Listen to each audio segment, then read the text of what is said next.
Shalom bien-aimés, alors que nous nous acheminons progressivement vers l'étude de ce psaume 119, je nous invite ce matin dans le verset 169 que mon cri parvienne jusqu'à toi, ô Éternel. Donne-moi l'intelligence selon ta promesse. Le psalmiste ici réclame la sagesse de Dieu. Il dit, donne-moi la sagesse, donne-moi l'intelligence selon ta promesse afin que je puisse comprendre ta personne, afin que je puisse comprendre tes voies. Il est surprenant de voir combien de fois dans ce seul psaume 119, le psalmiste réclame, n'est-ce pas, la sagesse de Dieu, que ce soit au verset 34, 73, 100, 104, 125, 130, 144, il dit qu'il est conscient de ce que la capacité à avoir la révélation de la personne de Dieu et de ses voies va complètement changer ses résultats. Et on peut voir que c'était la même requête que l'apôtre Paul faisait au Seigneur pour l'église d'Éphèse, n'est-ce pas? Il disait un esprit de sagesse et de révélation.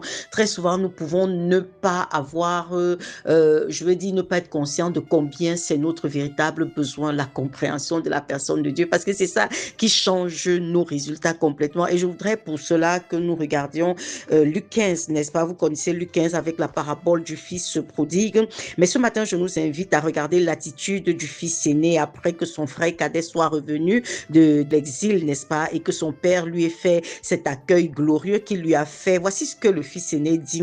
Mais il répondit à son père, voici, il y a tant d'années que je te sers sans avoir jamais transgressé tes ordres et jamais tu ne m'as donné un chevreau pour que je me réjouisse avec mes amis. Vous voyez l'état d'esprit dans lequel il était. Il n'avait pas la révélation de qui était son père, bien qu'il était né dans sa maison. Il avait été attaché à son service depuis son enfance jusqu'à maintenant, à l'âge adulte. La vision qu'il avait de Dieu est une mauvaise vision, parce qu'ici on voit clairement qu'il travaillait pour mériter l'amour de son père, n'est-ce pas? Il travaillait pour mériter la reconnaissance de son père. Il n'avait pas compris en fait, comme son père lui répond au verset 31, mon enfant, lui dit le père, tu es toujours avec moi et tout ce que j'ai est à toi. Il n'avait pas compris en fait que son statut d'enfant de son père lui donnait droit et lui donnait accès à tout ce qui appartenait à son père. Et très souvent aujourd'hui, nous nous comportons en tant qu'enfants de Dieu comme les fils aînés. Ça veut dire des personnes qui travaillent, les personnes qui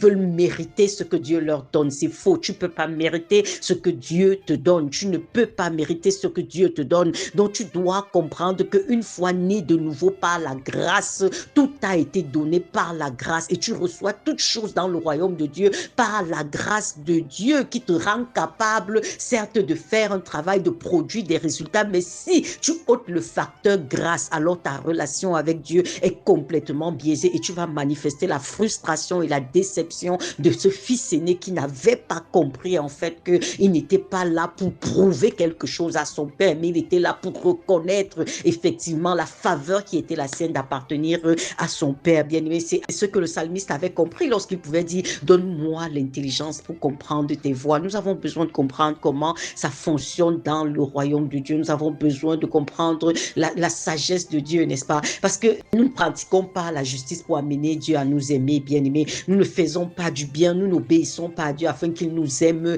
davantage. Non, c'est parce que nous savons qu'il nous a aimés que nous pratiquons la justice. La réponse à la question pourquoi est fondamentale. Pourquoi est-ce que tu fais ce que tu fais dans le Seigneur? Tu vois, tu fais ce que tu fais parce que tu réalises à quel point Dieu t'a aimé. Vous comprenez ça? C'est ça. Ce n'est pas que tu fais pour que Dieu t'aime. Dieu t'a aimé le premier. C'est ça que l'apôtre Paul nous dit, nous l'aimons parce qu'il nous a aimé le premier. Vous comprenez ça? Le cadet est revenu sachant que je ne suis pas digne, mais je vais voir ce que mon père a pour moi. Et vous voyez l'accueil qu'il a reçu. Et certainement, il allait, une fois restauré, ce cadet allait servir, allait certainement mieux s'investir même que l'aîné, parce que étant libre dans son esprit, étant conscient de l'amour, convaincu de l'amour de son père pour lui, il allait servir par gratitude et par reconnaissance pour son père qui l'a inconditionnellement aimé. C'est ce que nous sommes appelés à comprendre. Lorsque le psalmiste demande, Père, donne-moi l'intelligence pour comprendre tes voies, donne-moi la sagesse pour comprendre tes voies. Seigneur, un esprit de révélation de ta personne. Souvent, ce sont des sujets de prière qu'on peut négliger parce qu'on n'en voit pas l'importance.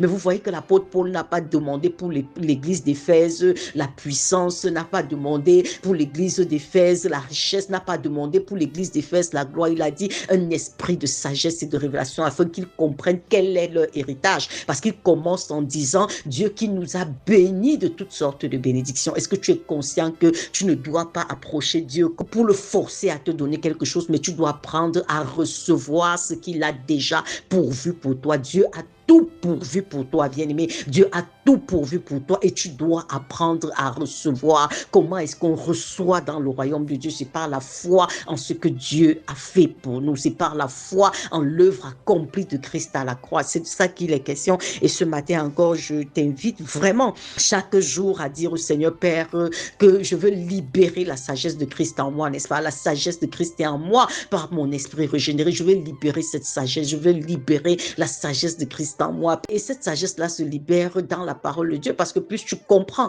les promesses de Dieu pour toi dans sa parole, le mieux tu peux te positionner et agir de la bonne façon. Ne soyons pas des fils aînés et bien-aimés qui sont aigris et frustrés alors que tout leur appartient. Shalom à toi.